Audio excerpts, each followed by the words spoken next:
All right, so we looked at like mind mapping and sketching out different versions of like monograms and what your name looks like in lowercase, uppercase, cursive, print, etc. We talked about that a little bit last week, right? Or 2 weeks ago. So now we kind of have to put away the sketching hat and put on the design hat. To me, they're kind of different.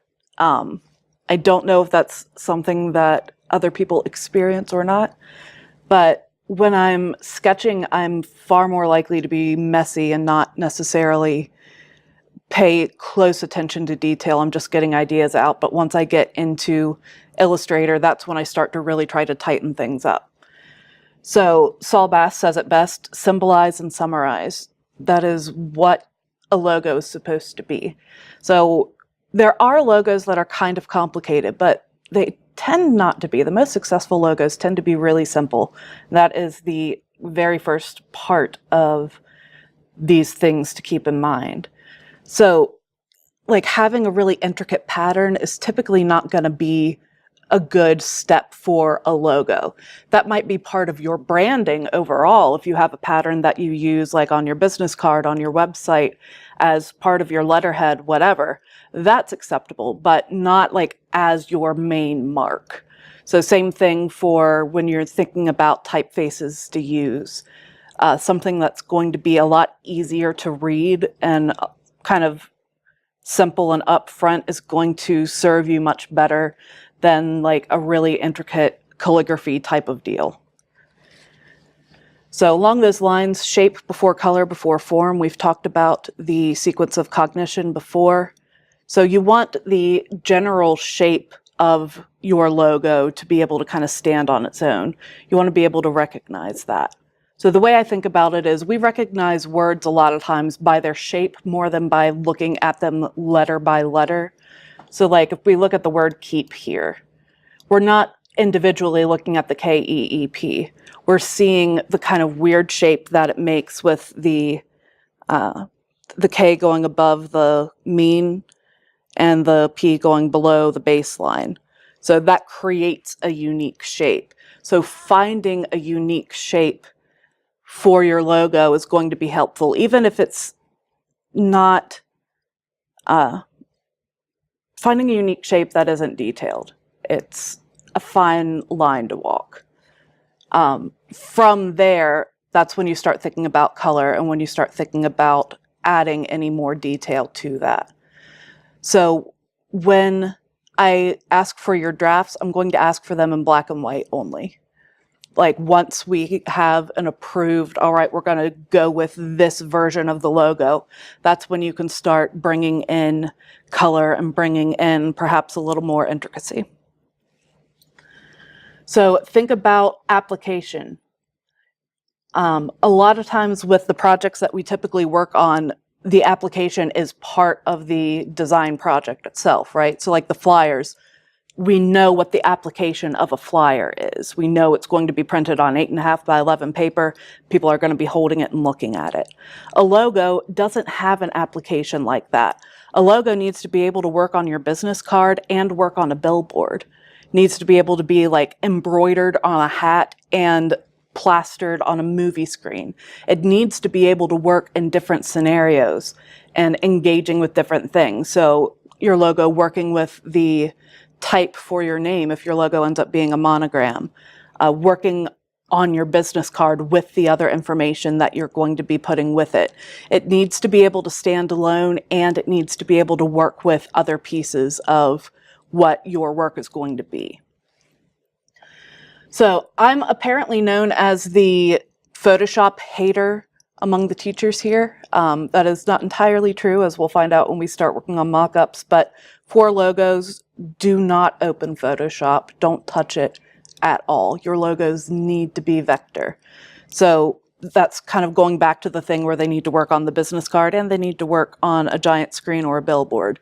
Vector images is what's going to make that possible because they'll be infinitely scalable. Raster images, that's basically what Photoshop can do. You could use the pen tool in Photoshop, but if you're using the pen tool, why use Photoshop is kind of my approach. So just work in Illustrator. If you have any questions about stuff with Illustrator, let me know. It is my baby. I use it for illustrations and for lettering and this sort of stuff all the time. So I kind of know it inside and out. So happy to help. Then use your canvas, your pasteboard, everything outside of your artboard. The video that we watched from Aaron Draplin talking about like keeping iterations of everything and working outside of your artboard so that you have all of your work and you have this like vision of your journey from where you started to where you end up. That's going to be really helpful for you to be able to kind of back out and see all of the different versions of what you're working on. And finally, keep your strokes and your type. A lot of times, like if you are customizing type for your name, for your monogram or whatever, you will need to turn it into outlines to make those adjustments, but you want to make sure that you keep the actual live type somewhere in your artboard, whether you keep it in the pasteboard or keep it on a hidden layer. You want to keep it somewhere, because if you come back to it and realize, oh, I need to make a couple of changes here or there, and you don't have access to that live type section, it's going to really kind of bum you out. And the same with like strokes. A lot of times when I design, I will use strokes to indicate that that elements are going to be separated from one another. And then I'll expand everything and use the Pathfinder to break everything apart so that my final file is all nice and clean and exactly how I want it. But I want to keep those strokes and keep all of that original artwork somewhere so that if I need to make adjustments in the future, I am able to do that. So I have a couple of examples of these things because I think sometimes it's easier to kind of point at something and say, look, this is what I mean, instead of just using words. We are a visual people. So let's see. Here we go.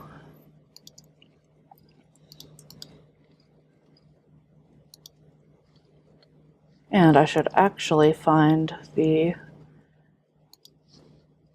other one because I have evolved from there as well.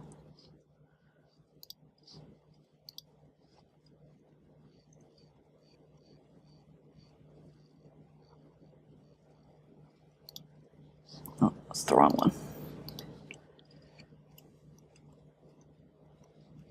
Can you please scroll?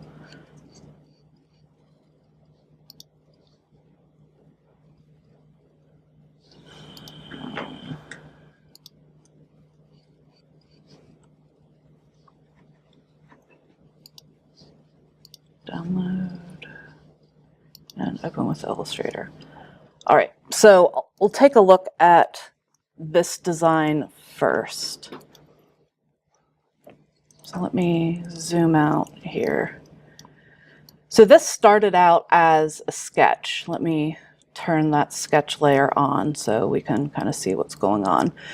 So this isn't a logo, of course. This has a lot more going on with it than just the logo parts that we would typically work with, but this is to kind of show you the process from sketch through to final production.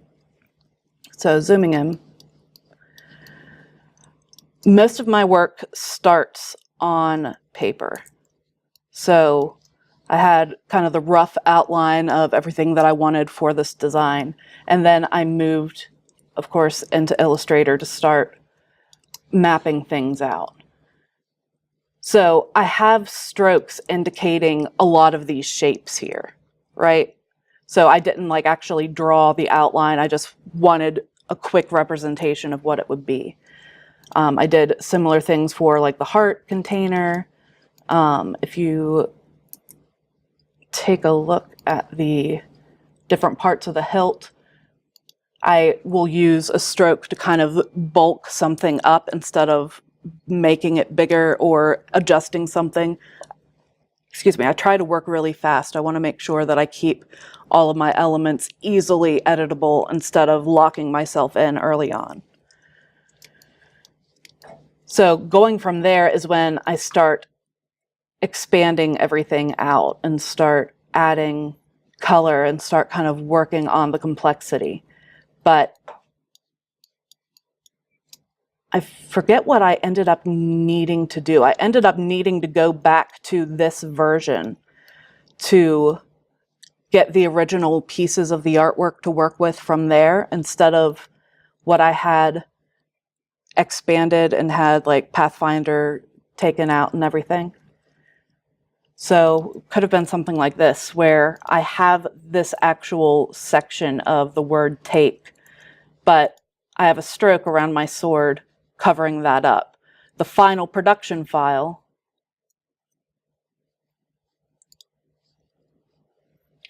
has that actually expanded so that there's not anything overlapping that I don't want to be overlapping. So if I were to send this to like a screen printer, they would be able to just use exactly what these are. They wouldn't have to make any changes to the artwork. They would be able to use it as is.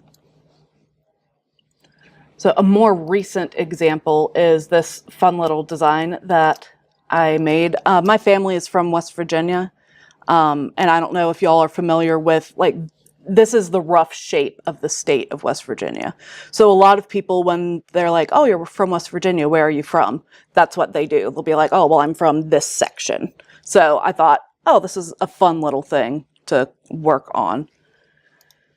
So I started out sketching on my iPad. There's this really awesome app. If y'all have iPads and want to be able to work in vector, like on the go, there's an app called Affinity Designer. It's available for desktop and iPad. The iPad version is fantastic. I drew most of this with my actual fingers. I have my Apple Pencil, but it had to charge. So it gives you a lot of room to work with. But Illustrator's my baby, so that's what I go to when I want to finalize things. So I started out here with the initial artwork that I had done in Affinity Designer. Then I drew the hand over top of it using a stroke in Illustrator. So I started moving on from there. I wanted to keep a copy of everything as I went. Then I started messing with the fill and the stroke of different sections, messing with the colors, messing with the shapes. I wanted to have a masculine version and a feminine version. And then started seeing what it looked like when I added like a kind of medallion behind it, and keeping everything together and just building one from another to another to another, not getting rid of anything in case I need to go back, in case I want to reshape what the hand itself actually looks like. Then once I got to a place I was relatively happy, this final version here, then I started playing with different applications of color and stroke width. So it's kind of a dizzying array. Like I have this version where the outer line is thin, the inner line is thicker. Then I switch that up in the versions below to see how that makes it feel. Then I start messing with the color. Do I want dark blue on the outside or yellow on the outside? And kind of try swapping back and forth with the thickness again as well. Then, again, just trying things out. I could just sit with one file and endlessly go back and forth, but I want to be able to compare my versions to see what is going to work better. And then what ended up being the final version was the final version that I tried out. The reason I went with this is because I like how the outer, thicker blue kind of ties everything together. So you have Wild and Wonderful is nice, stuck in the middle there.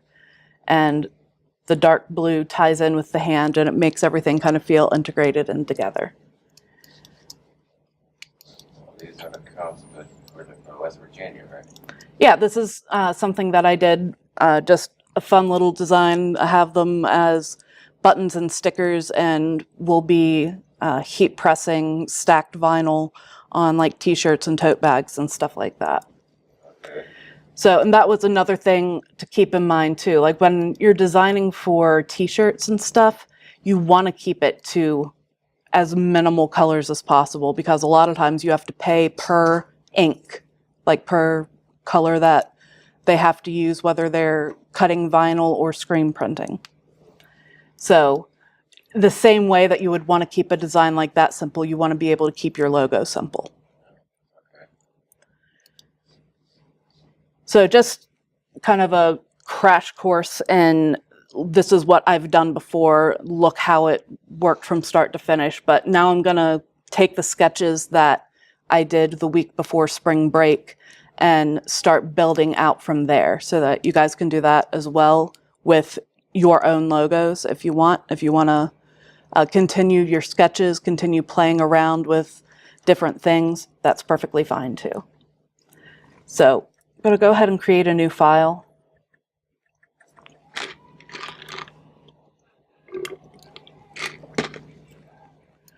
And I want to work in inches. And I'm fine with working with 8.5 by 11. I'm not too concerned with the size of my artboard right now. I usually resize my artboard at the very end to fit whatever size my logo is.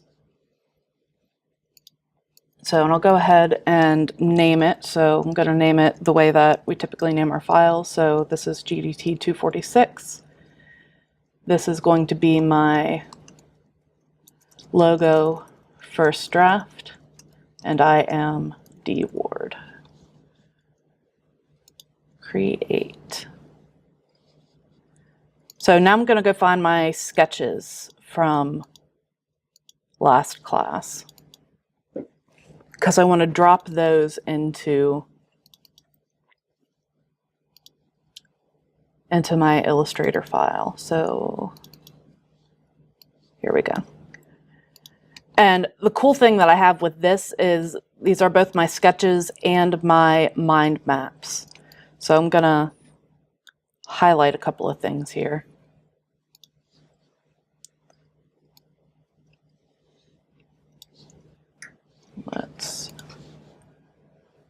Where's my opacity? I want that to be multiply.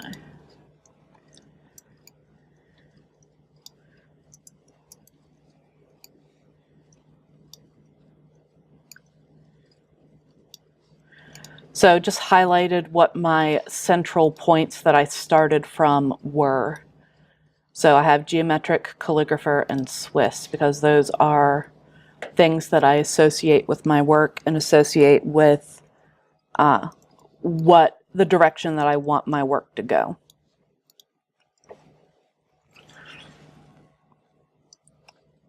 So let me make this a little bit bigger, and I'm going to change the user interface a little bit. I lightened it up so that the wild and wonderful designs were easier to see in their like early forms because it looks a little rough with that red on that dark gray background. But I can go ahead and shut all of these.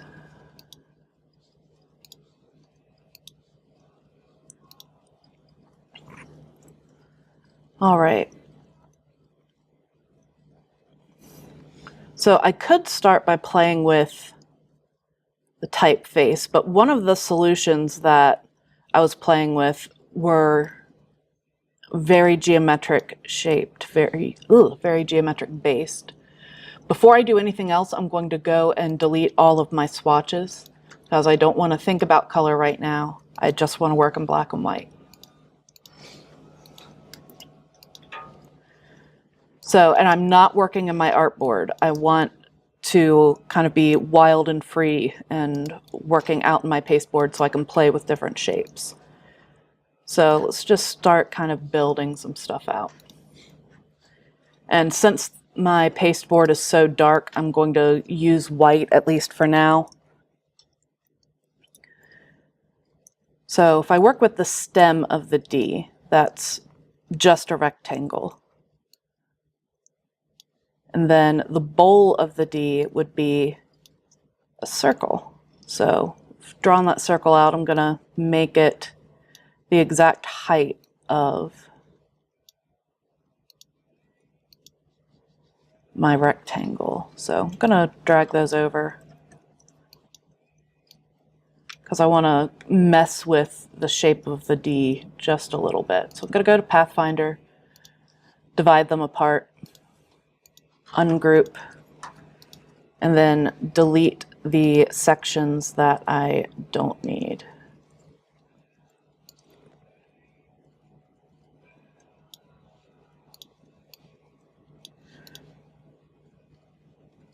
So this has given me a few things. So I'm not deleting anything that I'm doing. I'm copying it, moving it over so I can see how it works. I'm going to try a different combination for the D. So instead of pulling it out to the right, I'm pulling it down. And I want to get rid of that section and see if that works a little bit better. That's not bad.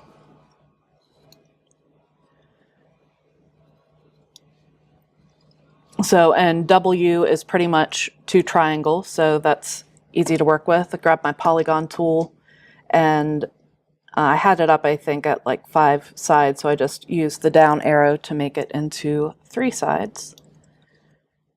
And I want to make sure that I'm keeping everything the same height.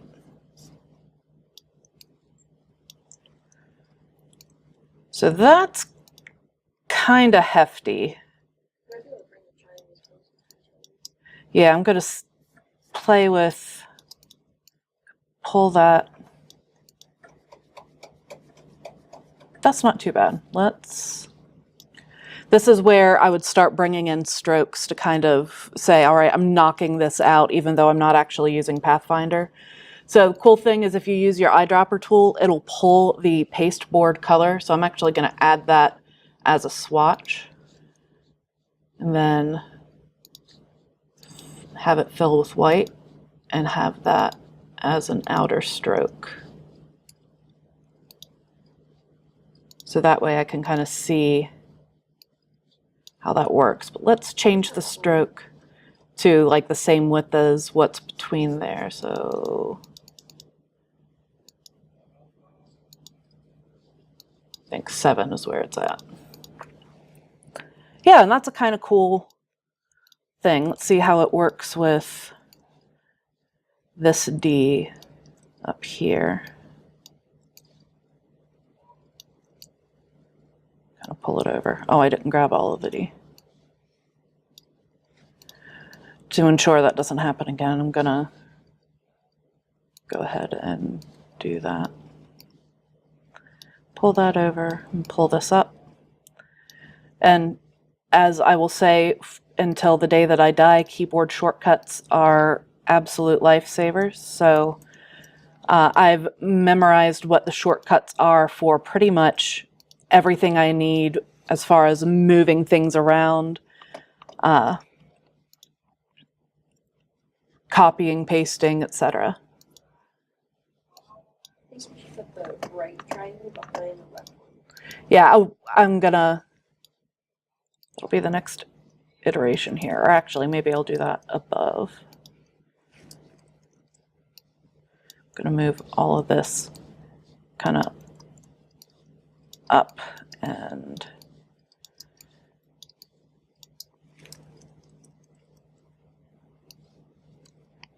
up and over here.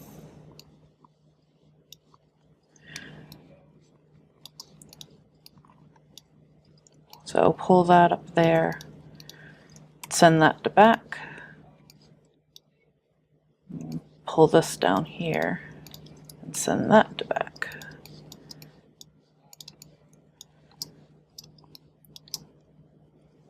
Another option would be to divide that all up. That's kind of interesting. I'm gonna drag them all over again and we'll see what happens when I delete. I guess deleting it's not going to work too great, so let's fill it with what the background color is. That's not awful. Another thing I would want to try would be making the triangles themselves thinner. So grabbing them both and just pulling them in a little bit.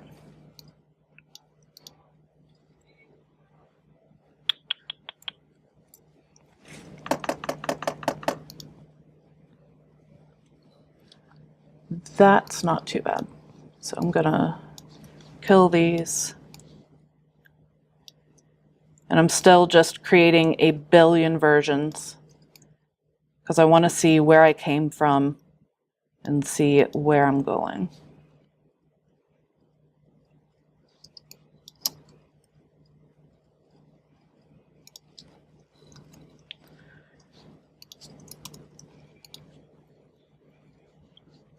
All right.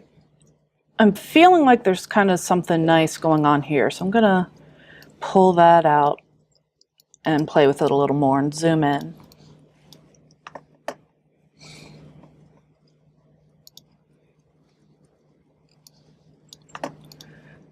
That's not bad. I'm not too angry at that.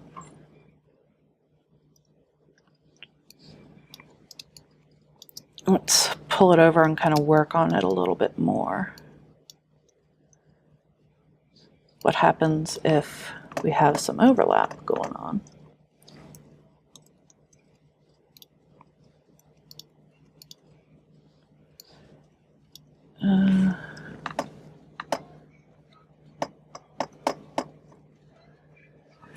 So when you're working on stuff like this too, paying attention to where like tiny details line up is going to be a kind of nice way to make sure that there's not anything little and weird going on. So I'm going to zoom in uncomfortably close here, because I'm looking at the relationship between the point of my W and where it would be cutting off behind the D. So I'm going to use Command H to hide my outlines. And you see how there's just that little bit of an angle above the curve? That's not something that you would really notice on a business card, but it's something you would absolutely notice if I had it huge as a shape behind something like a watermark. So paying attention to that relationship this early on means I can zoom in obscenely close and make sure that there's no weird little shape going on there. So zoom back out. And that's kind of cool. I kind of like that. Let's see what it looks like if I send this shape to the back. I think I need to pull them a little further apart so I can see, can evaluate them individually.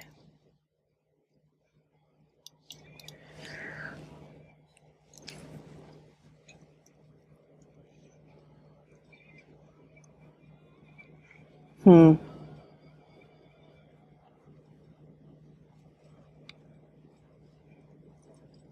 think I'm leaning most toward this one because I feel like the shape of the W kind of mirrors what's going on with the D, giving it a little more action though.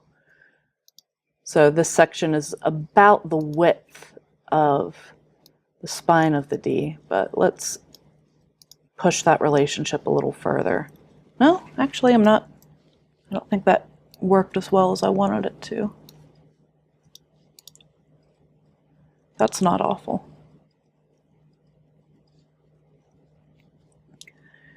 So, and I want to do the same thing to this that I did to the spine here. So I'm going to go over to transform, make sure that my reference point is set somewhere along the right. I want to see how wide it is. So I'm going to grab how wide it is, Command C to copy. Then I'm going to go over to this shape, make sure my reference point is still on the right, Command V to paste, and then hitting Enter to commit that change.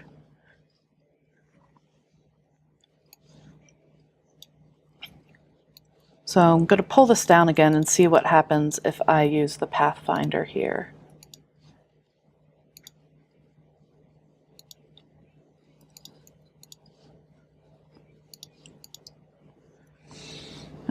Not so crazy about that. But I'll go ahead and delete that because I really don't think that's something I'm going to use. But I want to try a couple other things here.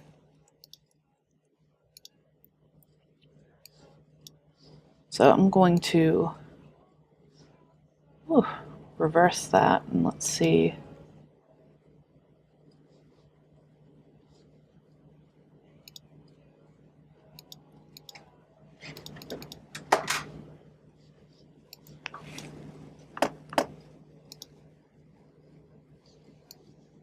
or do I want it behind there?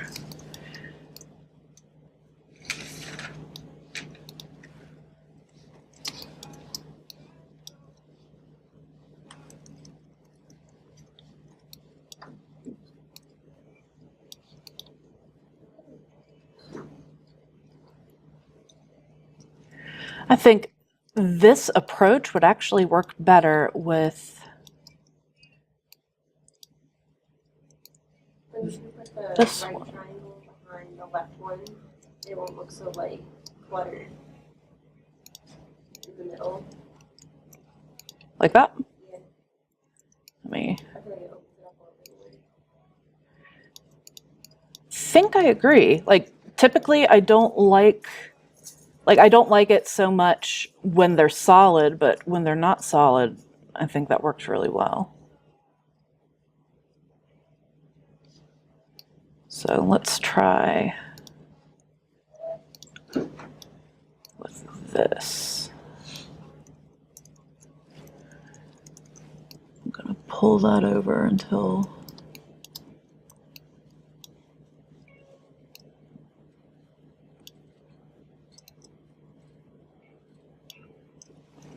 it's important when you're working in Illustrator to zoom way in and then zoom way back out, because you can get so focused on the tiny details that you start losing the overall shape.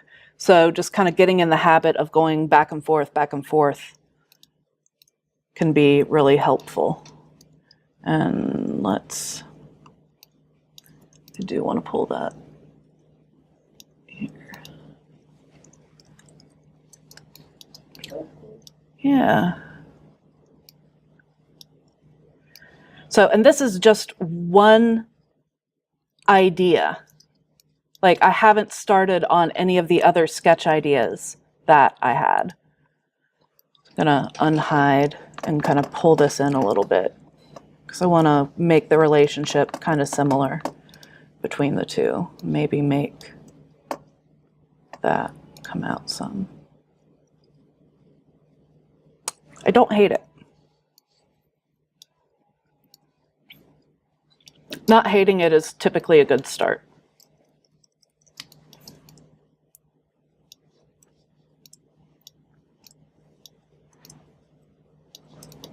Let's see what happens if I pull that. Then you start losing it. But what happens if there's no fill at all?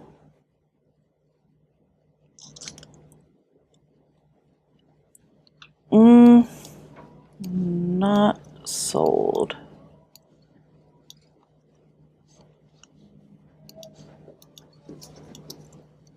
Yeah, not sold. But it's a version. I'll keep it there. Then let's do a similar thing here where I pull the triangle in. Or by triangle, I mean rectangle. Okay, yeah, I definitely need more bulk to the bowl of the B. Yeah. D, not B. My brain.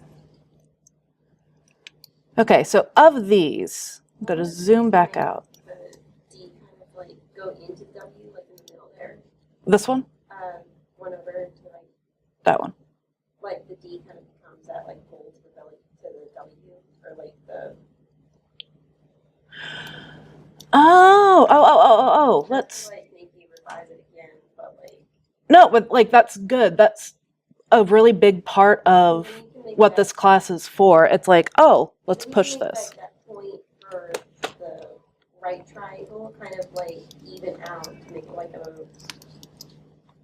that angle right there, kind of more like symmetrical with the D. Hold on, I think I might have. I was seeing it as this shape becoming the right arm of the, or the left arm of the W. Yeah. Okay. That's So what I was saying. But even if you like kept those angles or whatever, if you like made the fold, the D have like a sort of like hexagon angle to it. Yeah. Into the W. All right, so let's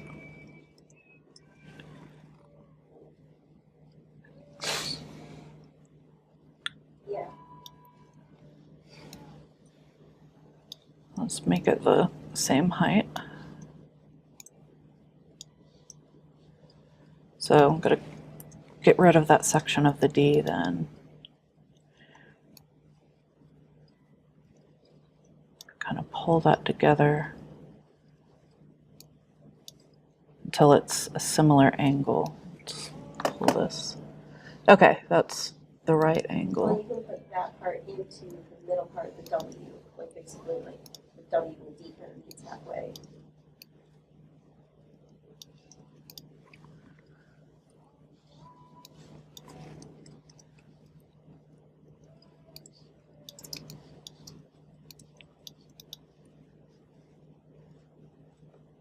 So I'm gonna pull that out a bit.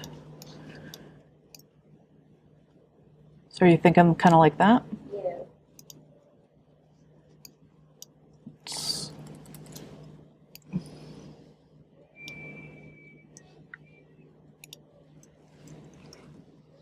And you can kind of make that triangle kind of meet up with that along there. Like you just move it over.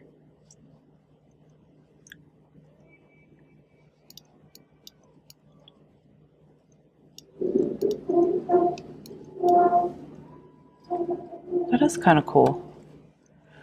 Wondering if you start to lose the D a little bit, but since I would be matching this up with typesetting for my name, Yeah. that could certainly work out. Once you get to that point. Yeah, like having it overlapping and overlaying to kind of give it that. You almost have like two colors kind of blend in the middle when they meet up. Right. Yeah, and that was definitely something I was thinking about. So let's zoom back out here and kind of separate these a little bit.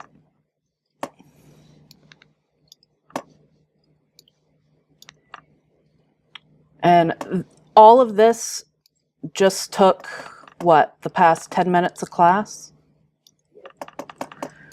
So I will forever scream about how it's important to learn your keyboard shortcuts because it makes such things possible.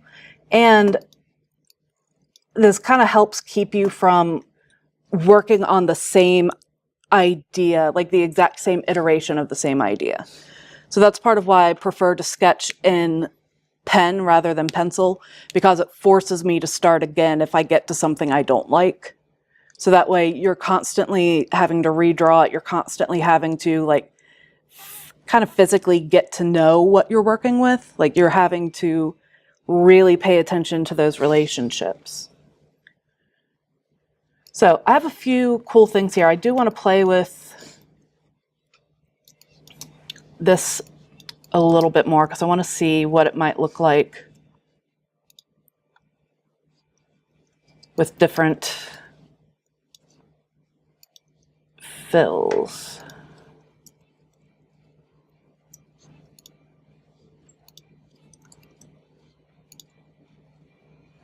Kind of lose it.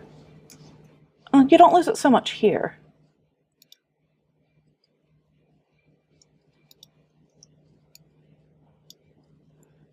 That messes with the angle a little bit, but I would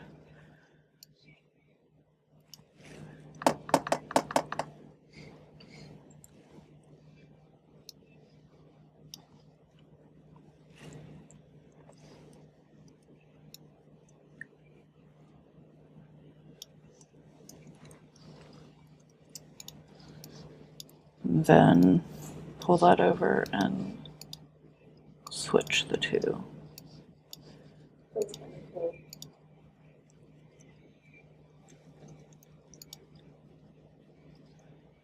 Did you almost do like another stroke around all of it to kind of like make its own like kind of sticker?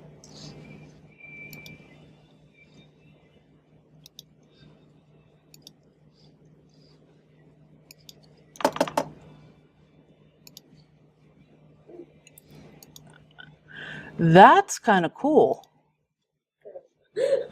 Yeah, that because that definitely gives it a unique shape. I'm feeling good about that. So, but I'm not going to stop here, and I don't want you to stop here either. Like with your sketches, you've explored a few different versions, so I'm going to do kind of the same thing, although I'm going to pull out the ones that I think work really well. So let's, just so I know moving forward.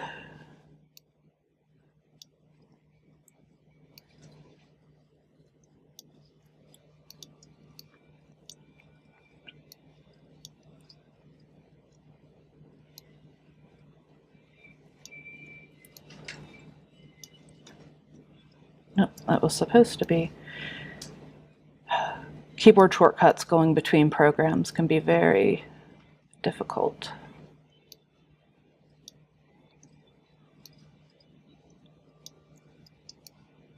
All right, so these are kind of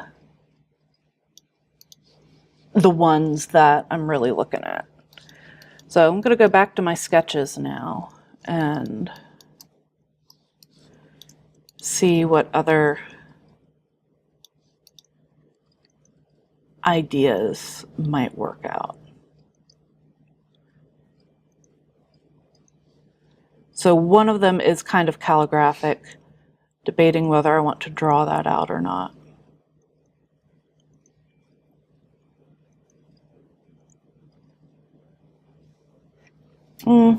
Let's not. Let's think about some of the all caps stacking.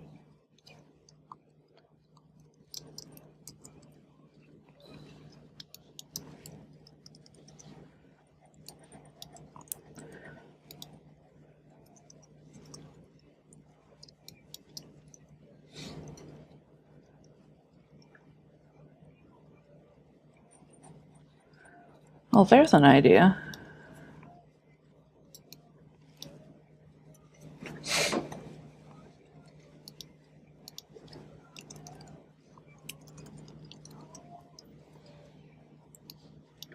There's a few iterations that I wanted to think about.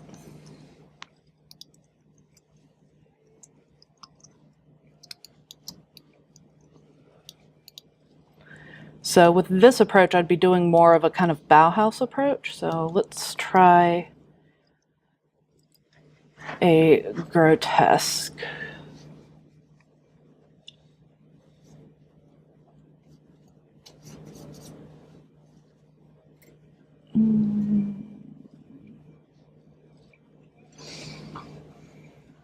Try Franklin Gothic heavy. Well, maybe not heavy, let's... I do want heavy more than demi. All right. So Illustrator has a cool tool where it's the touch type tool. And you can just grab one character and like change how it looks live, which is super cool. That is not a thing that we could do back in my day. Oh, God damn it.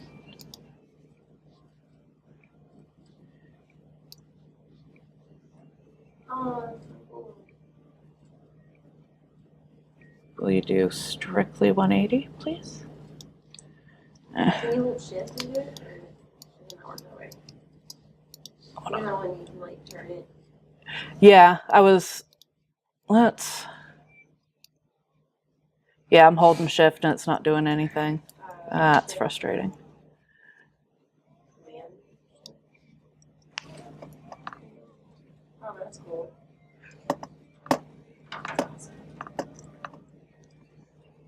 All right. So with that, I'm gonna go back to my... Little butterfly. Yeah, from here I would start playing with kerning a bit. And maybe even changing up the typeface. Let's try one of the condensed.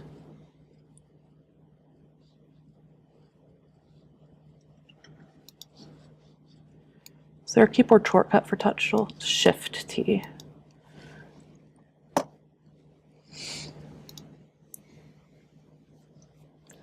kind of like this better. So I'll pull that over.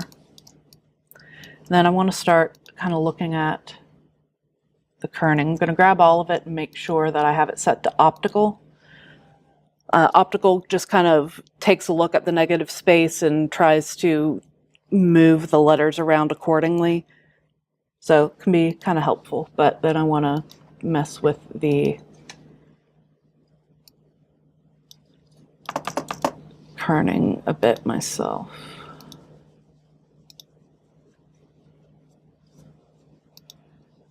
And this would be one where I would probably end up changing the shape a little bit because I feel like the stem to this R is weirdly wide.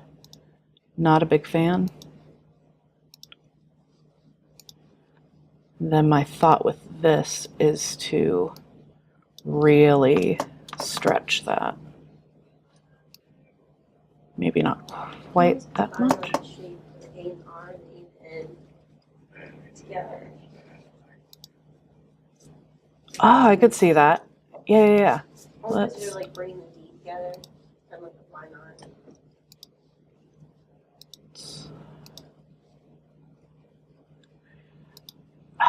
The problem I will forever run into is that W is the widest letter.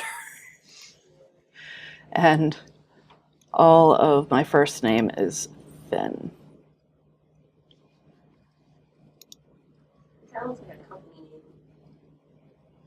It does, yeah. And you're just kind of trying to pronounce it as word and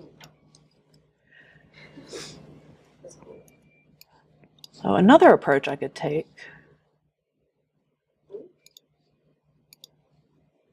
because then you kind of, Danny kind of stands apart a little bit then. Yeah. But with this iteration, that would work better with Helvetica.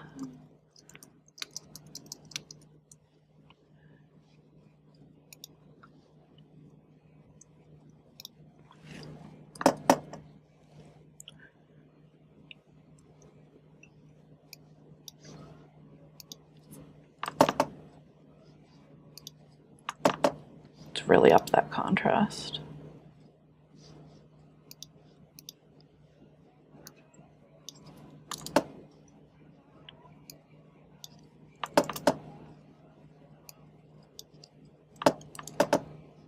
Oh, come on.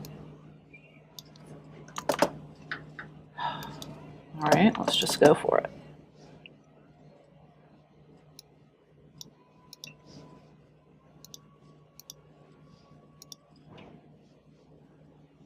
I don't hate it.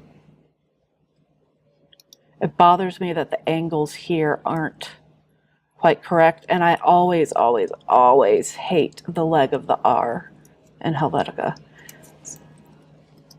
Just that little bit of a foot there always bothers me.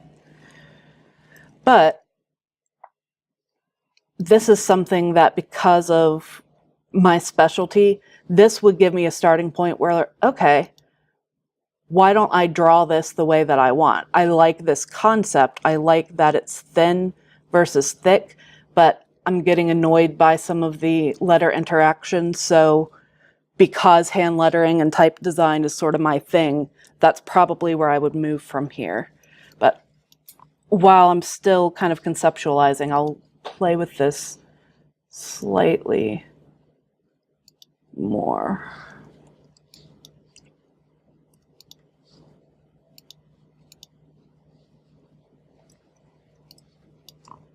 You should keep that space. Just so like the difference just looks kind of like strange when they're like touched together. Yeah.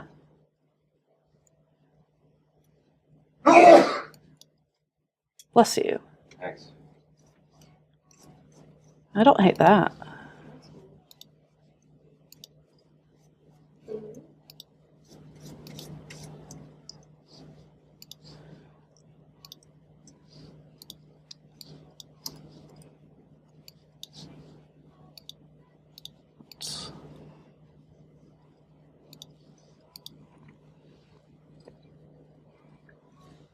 Don't hate it.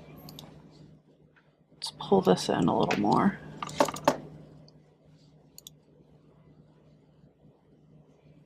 That's cool. Yeah, I really don't hate that.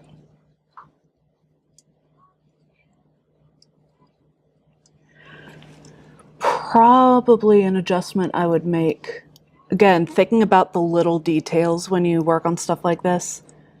Looking at where the mean for my lowercase letters are versus this interaction of the bowl with the stem. I would probably pull the stem of my D down a little bit, or I guess make Ward a little bit bigger and then pull that stem down so that there's that very direct relationship that maybe no one else will really notice, but it should instinctively feel better because of pulling more things together, making sure that there's some sort of alignment even if someone isn't even looking for it.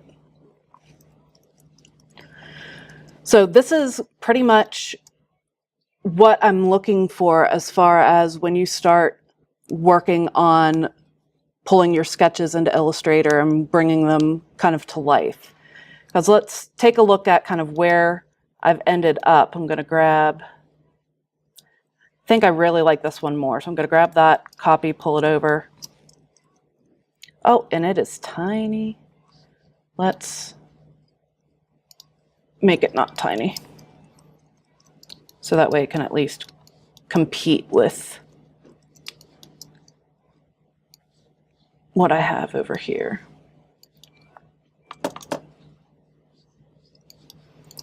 And I will grab my sketches as well. So that way we can see the direct relationship between the sketches and the iterations. There we go. So there's still a couple ideas I haven't explored that I likely will. So like this very simple monoline cursive, everything lowercase, I would see how that would look. Maybe see how these would look overlapping one another. But you can see where both my mind map and my sketches have informed the directions that I've looked at and the directions I've taken. So that's kind of what I'm looking for from you, so that you can really thoroughly explore a bunch of different avenues without having to spend hours and hours and hours doing it.